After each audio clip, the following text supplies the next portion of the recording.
Yeah. So let me ask you, you mentioned something earlier about the cartel. They've been preparing for this, they've been ready for it. Do you believe that they have the ability to really defend themselves in the event that, say, the US forces come into Mexico? Do you really believe that there would be a substantial fight? I think there will be a substantial fight, and I think they will put their best foot forward to defend themselves. They have drones, they have RPGs, they have fully armored vehicles. I mean, they're armed to the tits, basically. And they're not afraid to use it, and they're not afraid to die. And when you're going up against someone who doesn't, have value for their life or really any human life, that's a scary thought. This is someone who has nothing to lose because this is what they grew up in and this is what they knew or perhaps were willing to die for. Um, do I think they stand a chance against American military, American tier one operators? Fuck no. But are they going to try? 100%. And I think Yeah. it's really important to consider that the Mexican government is very much against the United States coming in and in a way, quote unquote, attacking Mexican sovereignty by doing this, right? And I know that Marco Rubio has said that, come on, Mexico, let's do this together. Mexico is going to tell Rubio to go fuck himself. They're not going to want to do this together at all because of what we just talked about, right? Of their reasons of for being scared.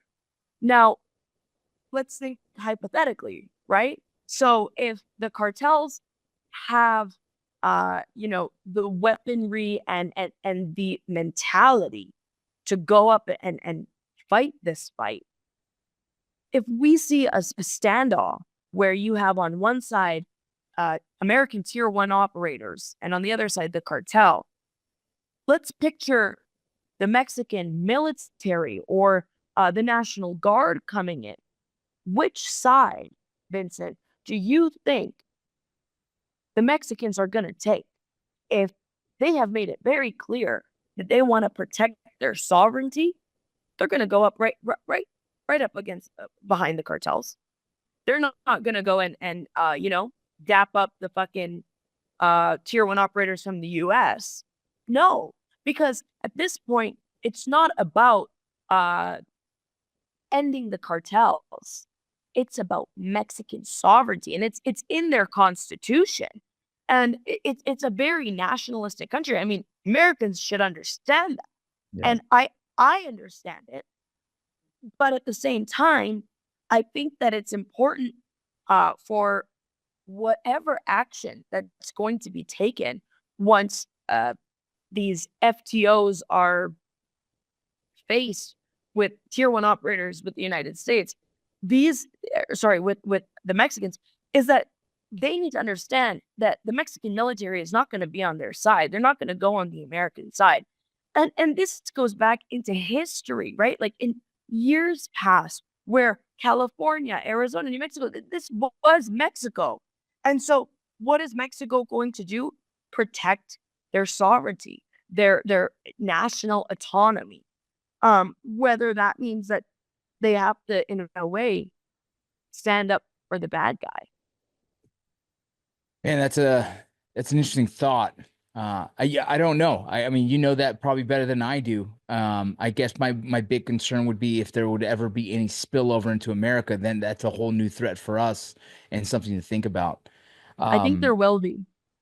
yeah, I Uh, imagine so. In that kind of events, there becomes these onesie twosies that just want to kind of, I guess, win their little battle, and I imagine there could be a lot of little cross border I guess, engagements. Has mhm. there been, since Trump is in office, he signed, 100 different executive orders. I've seen that they already canceled the CBP One app, right? And there's other things that are already. What else is kind of happening that you've heard of? Maybe some sources have told you that it's just happened within the past couple days. Well, so the whole thing about mass deportations isn't happening yet. We're seeing like a regular flow of deportees come across the border. But in Tijuana, they opened up, I think over the last, like, I would say 4 months, uh, around five or six new migrant shelters opened up, just, bracing for that possible flow of deportees coming in. Um, and Mexico, Claudia Sheinbaum has kind of wavered, but on her stance on receiving the deportees, especially deportees that are not Mexican nationals. But I think right now, like her latest stance has been like, yeah, like we'll take them in essentially, and we have the migrant facilities, and there's a new app even for Mexican nationals who, if they get deported, they basically click an emergency button. This was put in, I think, right when CBP1 was canceled. But it essentially alerts your emergency contacts, and then also the shelters and any resources along border towns that you've been deported and that you're coming back. So they're kind of trying to put in these resources. I think the mass deportations are causing quite a lot of panic in the Mexican federal government, but we're not seeing that yet. Um, More than anything, I think the designating cartels as FTOs is causing more panic. And keep in mind, it's not really causing panic that I know of. And speaking with sources within cartels, they're kind of like my dick is bigger than yours type of mentality, and they're not too worried about it.